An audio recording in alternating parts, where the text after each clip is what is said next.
Existe uma idade em que a gente descobre que dar amor não é garantia de receber amor de volta. Que ser generosa não nos protege da ingratidão.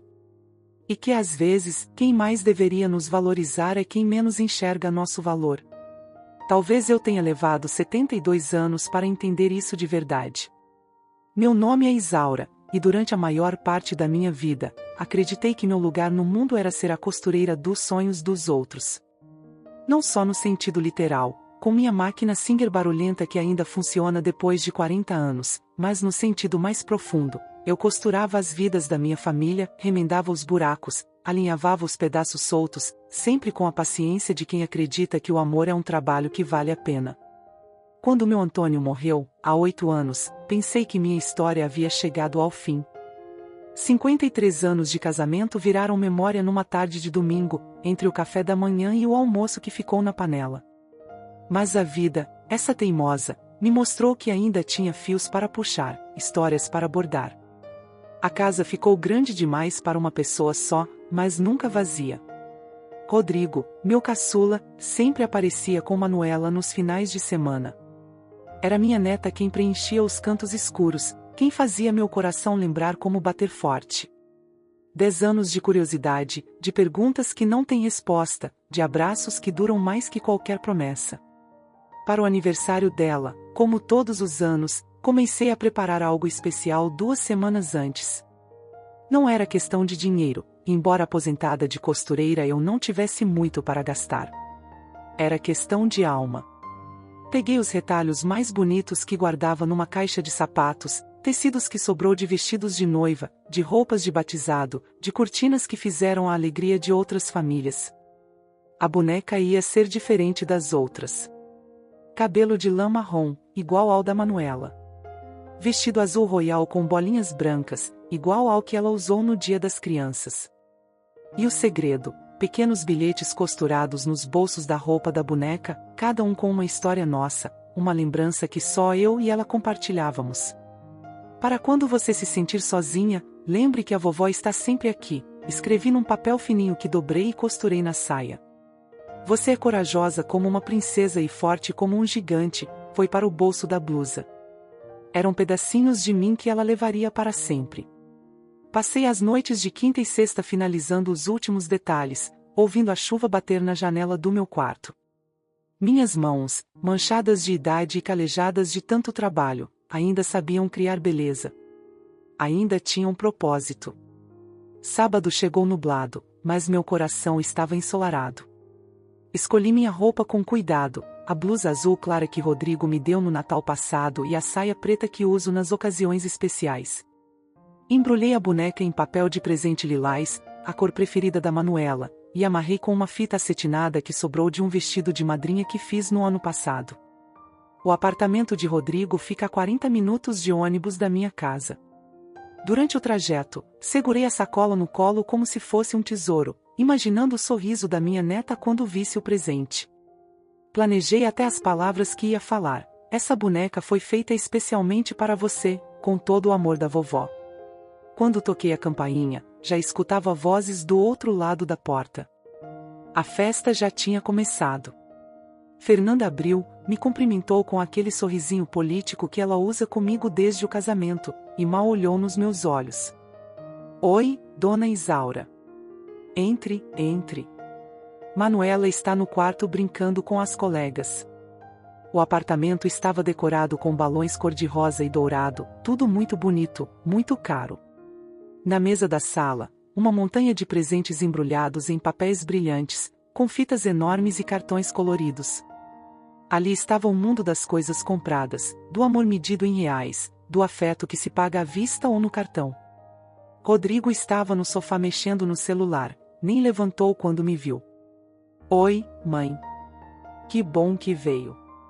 Um cumprimento automático, feito sem olhar, sem sentir. Como se minha presença fosse apenas um protocolo a ser cumprido. Caminhei até onde estavam as outras mães, mulheres da idade da Fernanda, todas bem vestidas, com unhas feitas e cabelos de salão. Tentei puxar assunto sobre as crianças, sobre o tempo, mas percebi que eu era um móvel na decoração, presente, mas não necessária. Foi então que decidi me aproximar da mesa dos presentes. Pensei em deixar minha boneca ali, no meio dos outros, mas alguma coisa me fez hesitar. Talvez tenha sido a forma como Fernanda olhou para minha sacola lilás, um olhar de quem avalia e desaprova silenciosamente. Essa é a velha esquecida que só aparece nessas horas, né? As palavras vieram de Cláudia, uma amiga da Fernanda que eu conhecia de vista. Ela falou baixinho, para a mulher do lado, mas alto o suficiente para eu escutar. Como se eu não estivesse ali, como se velhos fossem surdos por natureza, como se minha presença fosse tão irrelevante que nem merecia descrição. A frase me atingiu no meio do peito como um soco que tira o ar. Velha esquecida. As palavras ecoaram na minha cabeça, fazendo uma rima amarga com tudo o que eu tinha vivido ali. O vestido de noiva da Fernanda que costurei de graça, trabalhando até de madrugada para ficar pronto, as noites que passei cuidando da Manuela quando ela teve catapora e Rodrigo não podia faltar no trabalho. Os 15 mil reais que tirei da minha poupança para ajudar na entrada deste apartamento onde eles vivem hoje. Velha esquecida. Senti minhas pernas tremerem, não de fraqueza, mas de uma raiva que eu nem sabia que ainda existia dentro de mim. Por um momento, pensei em me aproximar delas e dizer algumas verdades. Pensei em pegar minha boneca e mostrar quantas horas de trabalho, quantas orações sussurradas, quanto amor verdadeiro cabiam naqueles retalhos costurados. Mas não fiz nada disso. Em vez disso, respirei fundo e caminhei até o quarto onde Manuela brincava com as amigas. Ela estava no chão, cercada de bonecas industriais, todas iguais, todas sem alma. Quando me viu, seus olhos brilharam daquele jeito que só criança sabe fazer, com uma alegria pura que não conhece falsidade.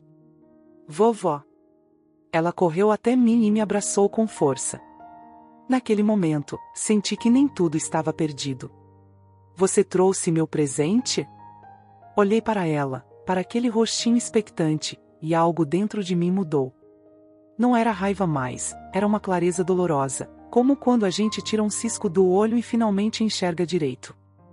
Trouxe sim, minha boneca. Mas hoje a vovó não vai poder ficar muito tempo.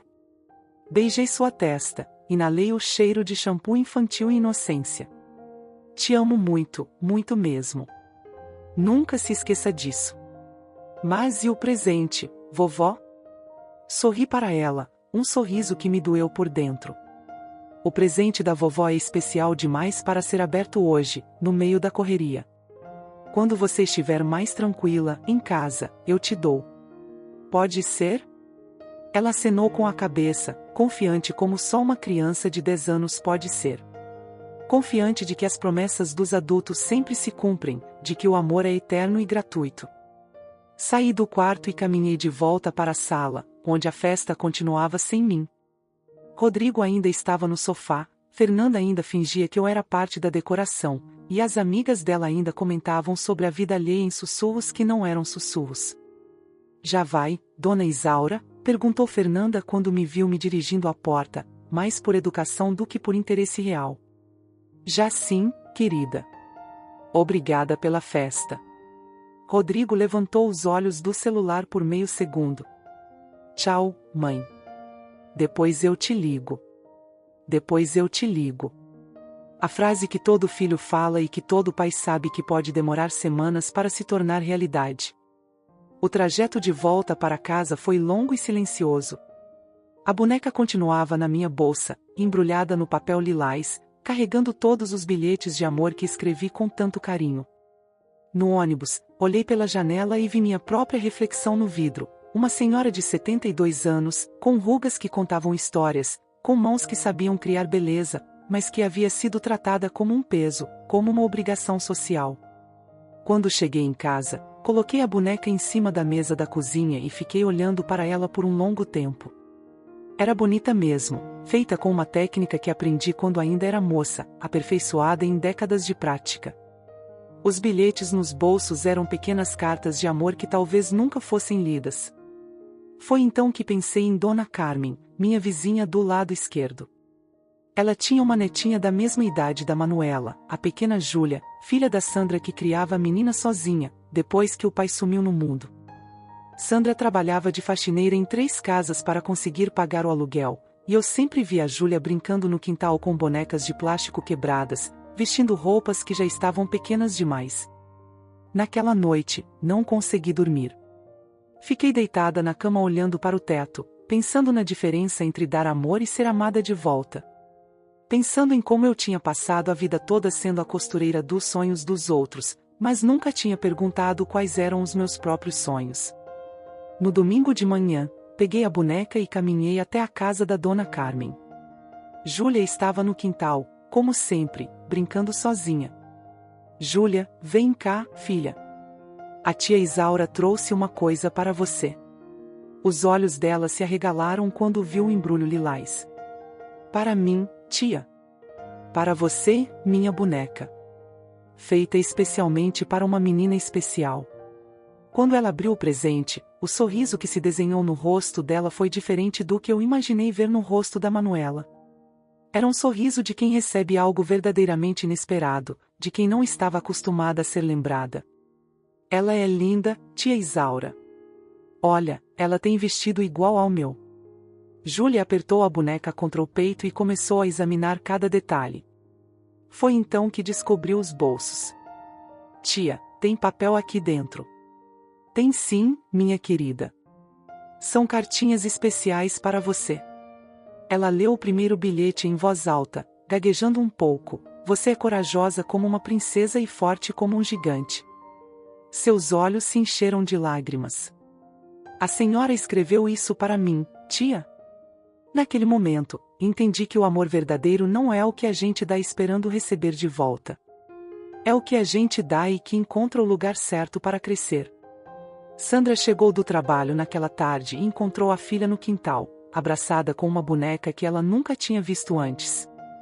Júlia contou sobre a tia Isaura que tinha dado o presente, sobre os bilhetes nos bolsos, sobre como a boneca parecia ter sido feita só para ela.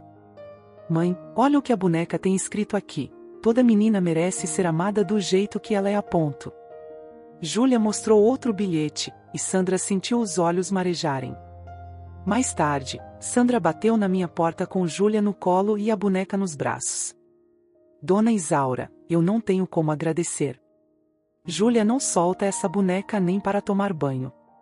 Sandra tinha lágrimas nos olhos. A senhora não imagina o que isso significa para nós. Foi nesse momento que uma ideia começou a germinar na minha cabeça.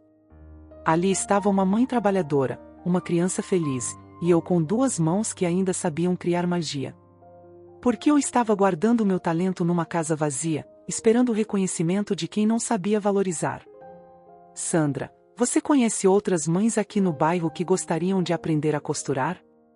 Ela pensou um pouco. Conheço sim. A Beth, que mora ali na esquina, sempre fala que queria aprender para fazer as roupas dos filhos. E tem a Dona Rosa, que é viúva igual à senhora e vive reclamando que não tem o que fazer. E se a gente formasse um grupinho? Eu posso ensinar, e vocês podem aprender. Não precisa pagar nada, só trazer vontade. A primeira reunião aconteceu na quarta-feira seguinte. Vieram Sandra, Beth, Dona Rosa e mais duas vizinhas que souberam da proposta pelo boca a boca do bairro. Arrumei minha sala, tirei minha máquina Singer do quarto e coloquei na mesa de jantar, espalhei tecidos e linhas pela casa toda. Gente, aqui não tem professora nem aluna. Tem mulher ensinando mulher, e todas nós aprendendo juntas. Começamos fazendo coisas simples, barras de calça, consertos em roupas rasgadas, ajustes em peças que não serviam mais. Mas logo descobri que aquelas mulheres tinham fome de criar, de fazer algo bonito com as próprias mãos. Beth aprendeu a fazer vestidos para a filha de 4 anos. Sandra começou a costurar lençóis e fronhas para vender na feira.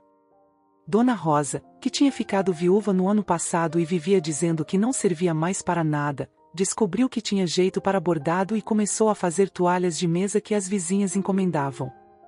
Minha casa, que depois da morte do Antônio tinha virado um museu de silêncios, voltou a pulsar com vida. Quartas e sábados de manhã, o barulho das máquinas de costura misturado com risadas, com histórias contadas, com mulheres que se descobriam capazes. Foi numa dessas tardes de sábado que meu telefone tocou. Era Rodrigo.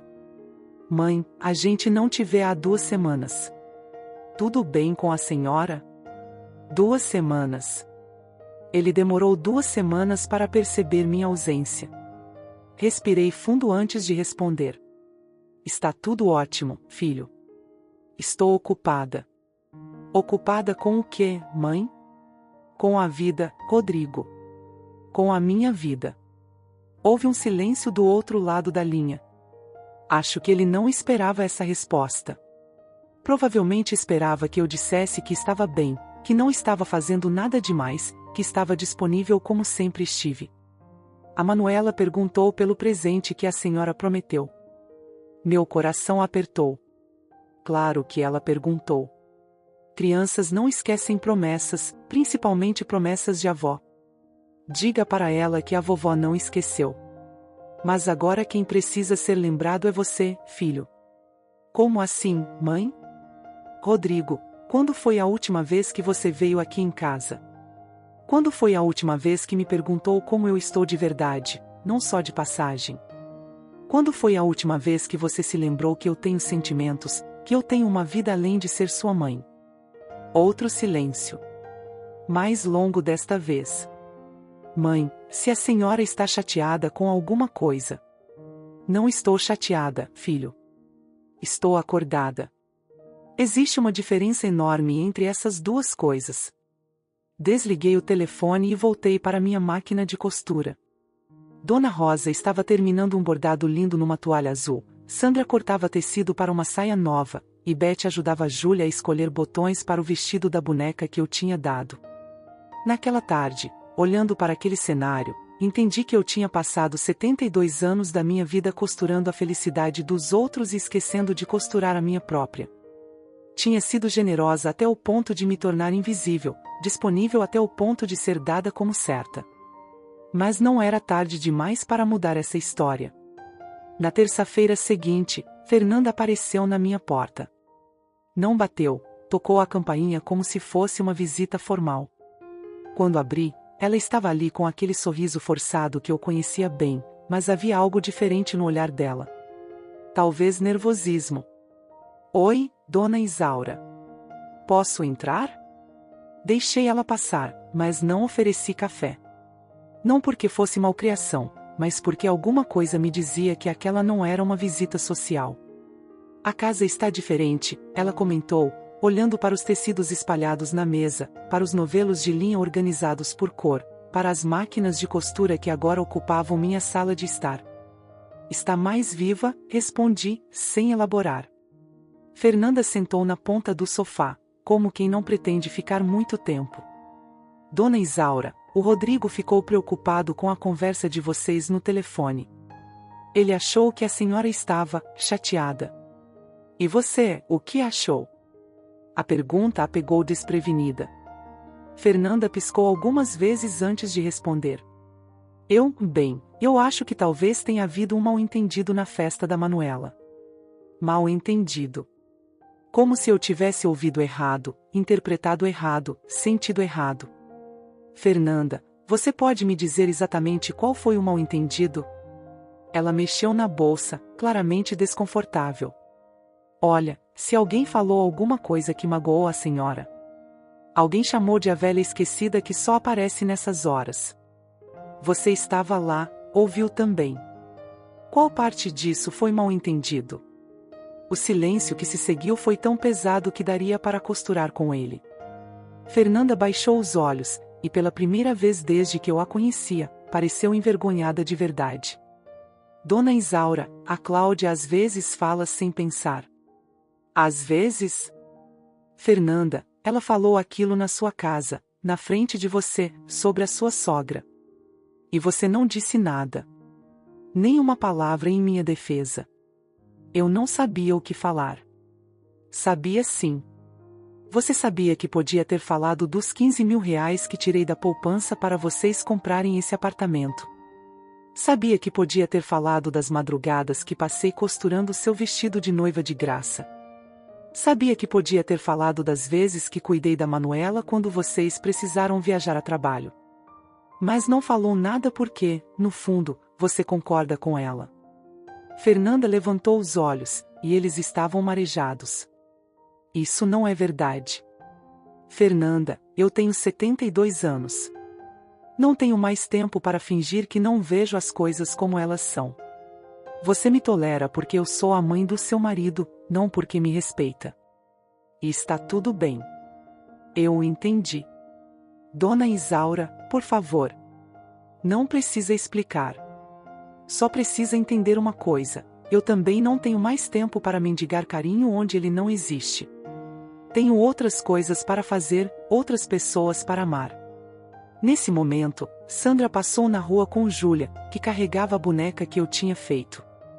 A menina acenou para mim pela janela, com um sorriso largo que iluminava o fim de tarde.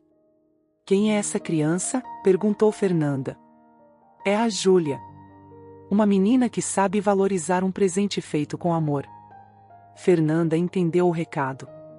Ficou mais alguns minutos, tentando consertar uma situação que não tinha mais conserto, pelo menos não do jeito que ela imaginava. Quando saiu, eu soube que alguma coisa tinha mudado definitivamente entre nós. Naquela noite, Rodrigo ligou. Mãe, a Fernanda me contou da conversa de vocês. Acho que preciso ir aí amanhã para conversarmos pessoalmente. Rodrigo, você pode vir quando quiser. Mas se for para me convencer de que eu estou errada, ou para me pedir desculpas em nome dos outros, pode economizar a gasolina. Mãe, a senhora está sendo muito dura. Filho, eu passei a vida toda sendo mole que nem água.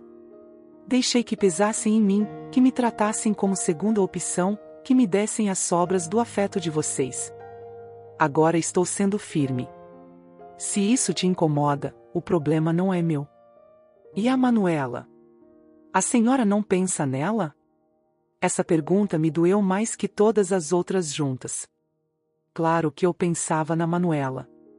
Pensava nela todos os dias, em como ela estava crescendo numa família que não sabia valorizar os gestos de amor verdadeiro. Rodrigo, eu amo a Manuela mais que tudo nessa vida. Justamente por isso não vou mais fingir que está tudo bem quando não está. Não vou mais aceitar migalhas para poder estar perto dela. Se vocês querem que eu faça parte da vida dela, vão ter que me respeitar de verdade. Mãe? Filho, eu não morri quando seu pai morreu. Não me aposentei da vida quando parei de trabalhar. Eu ainda tenho sonhos, ainda tenho coisas para fazer, ainda mereço ser tratada com dignidade. E se vocês não conseguem entender isso, então talvez seja melhor mesmo que cada um siga seu caminho. Desliguei o telefone e chorei. Chorei não de tristeza, mas de alívio. Como se tivesse tirado uma roupa apertada que estava me sufocando há anos. No sábado seguinte, meu grupo de costura estava maior. Beth trouxe uma amiga, Sandra trouxe a cunhada, e apareceram duas senhoras do outro lado do bairro que souberam do nosso encontro. Minha sala pequena ficou apertada, mas ninguém reclamou. Dona Isaura, disse Dona Rosa enquanto ajustava a linha da máquina, a senhora mudou a vida de muita gente aqui. A minha principalmente. Não fui eu que mudei coisa nenhuma, Rosa. Cada uma de vocês mudou a própria vida. Eu só ofereci as ferramentas. Foi então que Sandra me chamou para um canto e sussurrou: Dona Isaura, tem uma coisa que eu queria falar com a senhora. A Júlia anda perguntando se a senhora pode ser a vovó emprestada dela.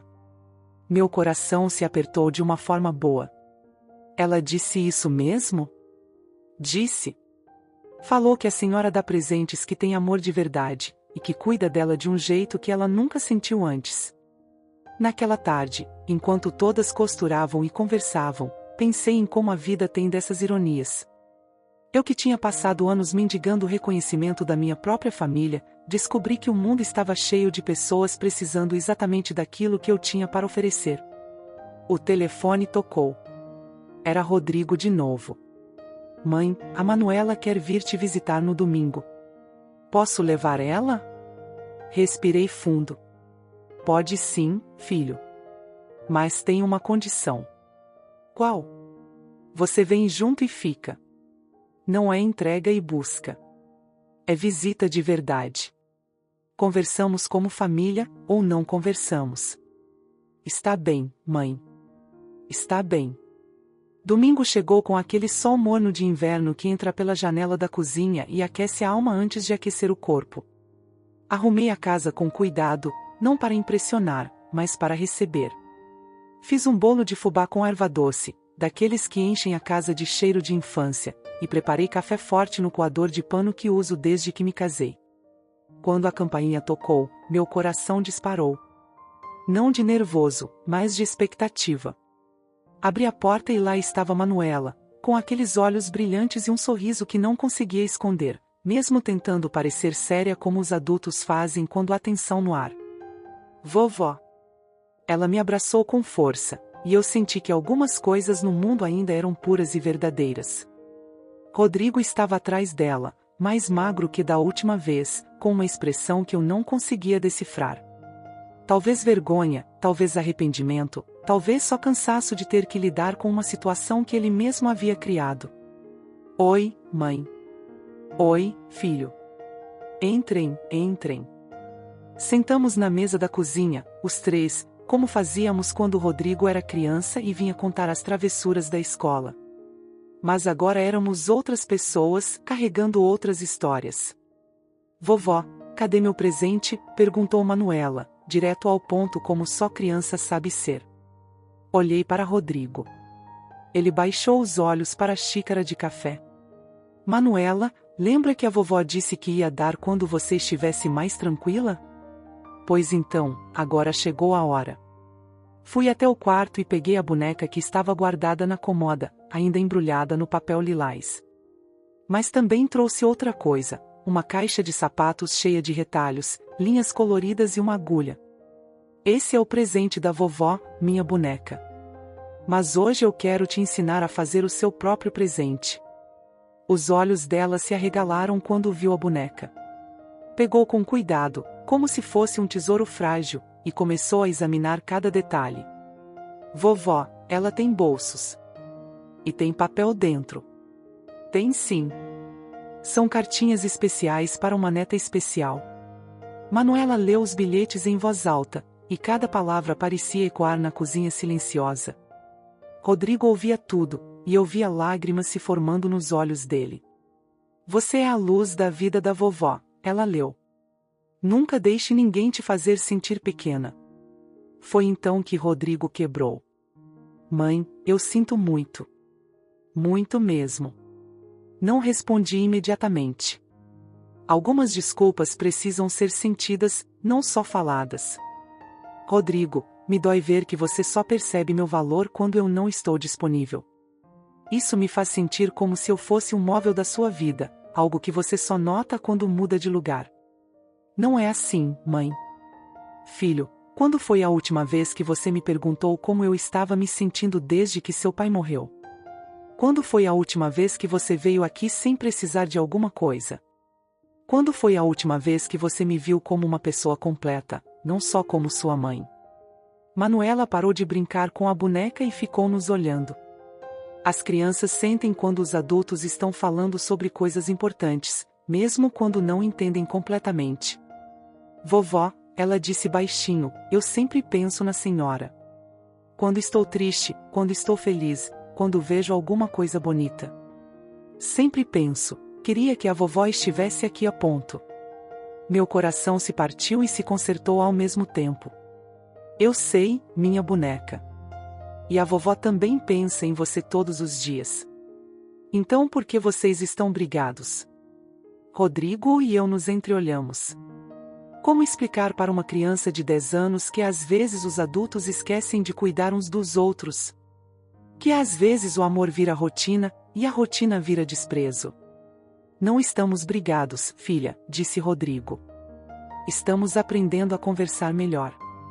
Manuela, eu disse, pegando sua mãozinha pequena, você quer aprender a costurar igual a vovó? Os olhos dela brilharam. Posso mesmo? Passamos a tarde toda ali na mesa da cozinha, os três, com retalhos espalhados e linhas coloridas. Ensinei Manuela a fazer pontos simples, a costurar botões, a criar pequenos bichinhos de feltro. Rodrigo ficou do nosso lado, às vezes ajudando, às vezes só observando, como se estivesse vendo algo que há muito tempo tinha esquecido que existia. Mãe, ele disse quando Manuela estava concentrada fazendo uma borboleta de retalho, eu nunca soube como agradecer tudo o que a senhora fez por nós. Rodrigo, eu não preciso de agradecimento. Preciso de respeito. Preciso ser vista, ser ouvida, ser considerada. Preciso que vocês entendam que eu ainda tenho vida própria, sonhos próprios, valor próprio. Eu sei. E eu sinto muito por ter demorado tanto para perceber. Filho, não é sobre pedir desculpas. É sobre mudar a forma como vocês me tratam daqui para frente. Naquele momento, Manuela levantou a cabeça e perguntou: Vovó, por que a senhora não vai mais nas nossas festas? A pergunta dela foi como um raio de sol cortando a névoa. Manuela, a vovó só vai onde ela é bem-vinda de verdade. Onde as pessoas ficam felizes em vê-la, não só aguentam sua presença. Eu sempre fico feliz em ver a senhora, vovó. Eu sei, minha boneca. E por isso a vovó sempre vai estar aqui para você. Mas às vezes os adultos precisam aprender a valorizar as pessoas antes de perdê-las. Quando o sol começou a se pôr, Rodrigo se preparou para ir embora. Manuela não queria sair, queria ficar ali costurando e ouvindo minhas histórias. Mas a vida real a chamava de volta. Mãe, disse Rodrigo na porta, posso trazer a Manuela aqui todo domingo? Para ela aprender costura com a senhora? Pode sim. Mas tem uma condição. Qual? Você fica também. Não é creche, é família. Ele sorriu, um sorriso verdadeiro que eu não via há anos. Está bem, mãe. Está bem. Depois que eles saíram, fiquei na varanda vendo o movimento da rua. Sandra passou com Júlia, que acenou para mim com a boneca nos braços. Dona Rosa estava regando as plantas, e quando me viu, gritou: Dona Isaura, amanhã vou trazer aquela receita de bolo que prometi. Ali estava minha nova realidade, uma casa cheia de propósito, uma vida cheia de pessoas que me valorizavam, um coração que tinha aprendido a diferença entre dar amor e ser amada. Na segunda-feira, Fernanda ligou. Não esperava. Dona Isaura, eu queria pedir desculpas. De verdade. Pelo que aconteceu na festa, por não ter defendido a senhora, por ter sido ingrata. Fernanda, aceito suas desculpas. Mas quero que você entenda uma coisa: respeito não é favor que se pede. É tratamento que se oferece. Eu sei. E eu quero tentar de novo, se a senhora me der uma chance. Todo mundo merece uma segunda chance, querida. Mas as coisas vão ser diferentes agora. Diferentes como? Eu não vou mais fingir que está tudo bem quando não está. Não vou mais aceitar ser tratada como peso ou obrigação. Se vocês querem que eu faça parte da família, vão ter que me tratar como família de verdade. Hoje, 6 meses depois daquela festa de aniversário que mudou tudo, minha vida é completamente diferente. Minha casa virou um centro de costura onde 8 mulheres se reúnem 2 vezes por semana. Sandra abriu uma pequena loja de roupas infantis com as peças que aprendeu a fazer aqui. Dona Rosa virou a bordadeira oficial do bairro. Beth descobriu que tem talento para fazer fantasias de carnaval e já tem encomendas para o próximo ano. Rodrigo vem todo domingo com Manuela, e ficamos os 3 na cozinha, ela aprendendo a costurar, nós 2 reaprendendo a conversar. Fernanda ainda está cautelosa, mas vem fazendo um esforço real para me incluir, para me ouvir, para me respeitar. E eu? Eu descobri que aos 72 anos ainda dava para recomeçar. Que amor próprio não tem idade para nascer. Que dignidade não é algo que se pede, é algo que se impõe com serenidade e firmeza. A boneca que um dia foi rejeitada virou símbolo da minha transformação. Não porque ela encontrou um lar onde foi amada, que encontrou, na casa da Júlia. Mas porque ela me ensinou que o valor das coisas não depende de quem as recebe, depende de quem as faz. Hoje sei que sou a mulher que formou uma família inteira com costura, cuidado e sacrifício. Sou a avó que sabe fazer presentes que carregam alma. Sou a professora que ensina outras mulheres a criar beleza com as próprias mãos. Sou a senhora de 72 anos que ainda tem sonhos, que ainda tem valor, que ainda merece respeito. E quem não consegue enxergar isso, não é que eu não tenho valor. É que eles não têm olhos para ver. O respeito não se exige, se impõe com dignidade. E toda mulher que se redescobre depois dos 70 mostra ao mundo que memória, afeto e amor próprio não envelhecem. Eles só ficam mais sábios. Se essa história tocou seu coração, deixe seu like, se inscreva no canal e comente aqui embaixo. Sua mensagem pode iluminar o dia de alguém.